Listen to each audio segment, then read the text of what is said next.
Country people, welcome to Synok Media Sports Segments. If na your first time wey you dey hear our channel, make you subscribe if you never do so. Also, make you like, share and comment on all our videos. No forget to also put on your notification bell so you go dey get alert anytime we drop updates. As una go see so, say I dey smile. Why I dey smile? Because e don burst for internet. No be small matter play last night for social media. Wetin happen be say Cristiano Ronaldo fans and Messi fans, no be small fights dey happen for internet last night as Cristiano Ronaldo fans dey query FIFA say why FIFA go allow Lionel Messi club Inter Miami participate for the FIFA Club World Cup competition and Cristiano Ronaldo club Al Nassr sit down for house.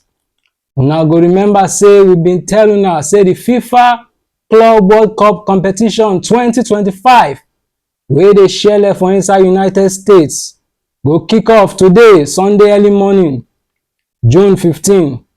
We also tell una say na 32 teams go feature for this year event based on say na new format now wey FIFA don bring come outside. And inside that 32 teams, FIFA share them into 8 groups, which means say na 4 teams go dey each group. Too many cho from different football lovers dey spread for internet yesterday say why FIFA go allow Messi club play and Ronaldo club Al Nassr no go feature for this year's tournament. Wetin be the stick wey FIFA use to measure the team wey make Inter Miami qualify and Cristiano Ronaldo club no qualify? Today for Synok Media Sports segment, we go give una the gist as e dey hot as how e take happen say Messi team go FIFA Club World Cup competition and Ronaldo team dey tell dem say make dem stay for house. Una go remember say we tell una this, say the FIFA World Club competition wey be say na 32 teams go play inside. FIFA share the 32 teams across the continents of the world, wey be say out of the 32 teams, 12 teams go come from Europe, 6 teams go come from South America, 4 teams go come from Asia, 4 teams go also come from Africa. Then 4 teams go come from the collabo between North and Central America and also the Caribbean, and 1 team from Oceania. Then the last one will be say 1 team go also come from country wey dey host. And I been telling una say the country wey dey host this year FIFA Club World Cup competition 2025 na the United States of America. Now, wetin make Ronaldo fans dey para? How FIFA take run the qualification? Now, according to Al Jazeera Sport News, team wey go qualify for this year FIFA Club World Cup competition go be teams wey don win continental championship. Wetin be continental championship? For example, teams wey don win the UEFA Champions League, wey be Euro Champions League, team wey don win the CAF Champions League, CAF wey be Confederation of African Football Champions League, the AFC Championship for Asia, the Copa Libertadores for South America, and the OFC Championship. OFC na Oceania Federation Competition. That one na for Oceania there. And also, for you to qualify, FIFA also use wetin dem dey call Confederation 4-year ranking. Wetin that one mean? That one mean say for you to qualify also, you go make sure say your performance for these competitions dem wey we don list, your performance go solid and gidigba, so that FIFA go see say oh, you truly serious to qualify for this competition. Another rule for qualification from FIFA be say only 2 teams from each country go represent that country. For example, make we say Enyimba of Aba and Plateau United dey represent Nigeria. Dat one mean say no other team for Nigeria fit qualify again based on say Enyimba and Plateau don dey there. Na the example wey I dey use for una be that. So only 2 teams from each country go fit represent for this tournament. Now, make we go into the gist properly. How Inter Miami and some other teams dey qualify? First of all, Inter Miami qualify on the basis say na dem be the representation of the host nation wey be United States. This one mean say United States say, oh, na Inter Miami go represent us as this club wey go represent USA based on say na USA na im dey host. E just be like the normal World Cup.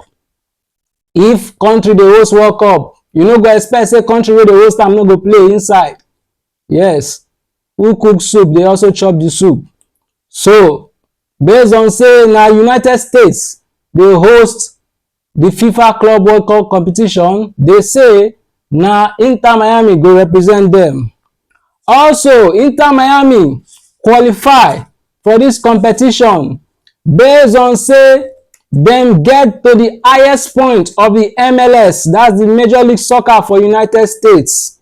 Yes, anybody wey don win the MLS championship for United States, they don use only 73 points they win. And na LA Galaxy na im do that one last year. They use 73 points they win the league. But this year, Inter Miami don break that record. They don set a 74-point standard when dem tear New England FC 6-2 for the last match wey dem play. This explanation wey FIFA give no go well with Ronaldo fans, as dem dey tell FIFA say una dey whine us ni. No be LA Galaxy win league last season, no be dem win the MLS Cup. Why una go allow people wey no win qualify, whereas people wey win no join the competition? FIFA tell dem say we don talk wetin we go talk. If una like, make una take. If una like, make una no take. Now, why Al Nassr wey be Ronaldo club no qualify?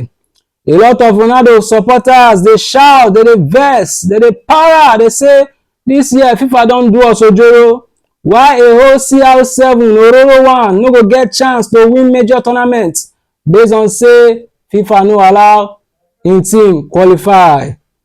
Now make we tell una for Sinok Media sports segment say opinions dey free, but na facts na im we dey carry as egg. Now, Cristiano Ronaldo and Al Nassr dem no qualify because say dem never win any major trophy this season. Even last season, the least wey dem don win na the Saudi Cup, and na only 1 ticket na FIFA give the Saudi Arabia Pro League. Only 1 team go represent the Saudi Arabia Pro League for the FIFA World Cup competition, and Al Nassr no meet the requirement because dem never win the Asian Federation competition in the last 4 years. They never win the Saudi Arabia Pro League in the last 4 years. So how they want to qualify? Make you tell me. Teams wey don already win the AFC Championship and the Saudi Arabia League, you go come leave them behind sake of say you wan suit person ego? You know dey happen like that. And that 1 ticket wey FIFA give Saudi Pro League, na Al Hilal na im collect am. Based on say last year na Al Hilal na im win the Saudi Pro League and also win the AFC Championship. So Ronaldo fans, make una take am easy. FIFA no get any agenda against una star boy. This life dey function on rules, so dem no go fit bend the rules for anybody, no matter who you be. With this information wey we don give una, we dey appeal to Ronaldo fans say make una take am easy. Ronaldo no go FIFA World Cup competition no mean say he no go play for another major tournament. FIFA no go fit bend rules for anybody. In fact, FIFA president Gianni Infantino talk say jokingly, if Ronaldo fans wan see Ronaldo for the competition, na just for Ronaldo to tell one of the clubs wey qualify say make dem hire am, and him go play for the competition. make dem just borrow am make e play for the competition, then una go see una star boy for inside the competition. Make una also know say no be only Al Nassr no qualify, big teams no also qualify. For example, Liverpool wey win the English Premier League this season, and dem also win the Champions League for 2019, dem sef no qualify. Why? The 4-year win wey FIFA give, Liverpool no qualify based on that rule, because na from 2020 to 2024 who win Champions League within those year period, na dem dey go fit give that ticket to. And we know say for 2021 Chelsea win the Champions League, and for 2023 Manchester City win the Champions League. So these two teams already don qualify for the FIFA Club World Cup competition. So Liverpool no fit qualify again based on the rule wey I tell una say na only 2 teams from each country go fit represent, and Chelsea and Man City come from England, so Liverpool no fit qualify. Dis rule sef still affect teams like Barcelona, Napoli, dem too no go the FIFA Club World Cup competition 2025. So Ronaldo fans, make una take am easy. No be say FIFA just wan punish am. No, dem no dey do things like that. We dey follow rules for football. If we no dey follow rules for football, the game no go sweet. Make una join us on our next update as we go give una better gist as the FIFA Club World Cup competition dey play. In fact, for early momo this morning, Al Hilal and Inter Miami, they don play, and for our next bulletin we go give una wetin dem play and results analysis of the other games wey go play. Stay tuned with Sinok Media Sports segment. God bless you.